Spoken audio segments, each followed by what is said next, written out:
They say that college is a time in a person's life where they find out who they want to be in this world. As someone who fears change, this represented a big shift that I would have to make in my life. Orientation was initially a scary experience, but as it rolled on, I started to fall in love with the place that I would soon be attending. The city, the people. I was eagerly awaiting to spend the next 4 years of my life here. This optimism soon led to sadness, as I realized that I would be leaving a large part of me behind.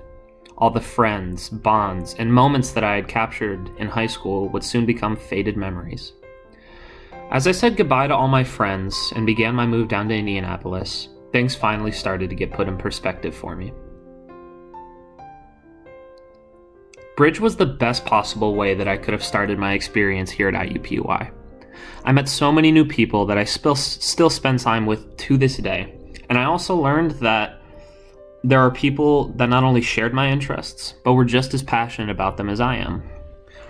As the school year started for real, I got my first taste of what college classes were like.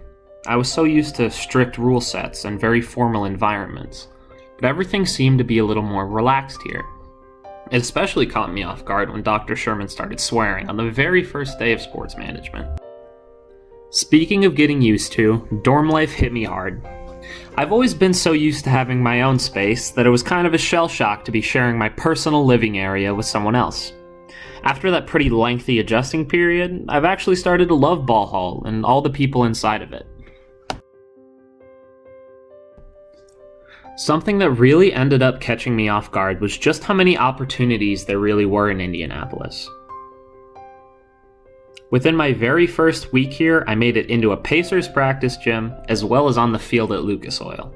Not to mention helping out at Indiana Motor Speedway not once, but twice.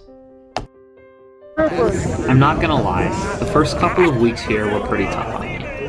Even though I was talking to people and having a lot of fun, there was just this big hole in my life that I couldn't seem to place. One week it got to a point where I just decided to hike it up home for the weekend and see some of my friends. It was at this point that I realized there wasn't really a hole in my life. It was more like a shadow. Those memories I made back in Michigan will never go away for as long as I live, but they just aren't the biggest part of my life right now. So that's pretty much been my first semester. I'm not exactly sure how to end this video, so here's a clip of Pause the Jaguar doing an obstacle course.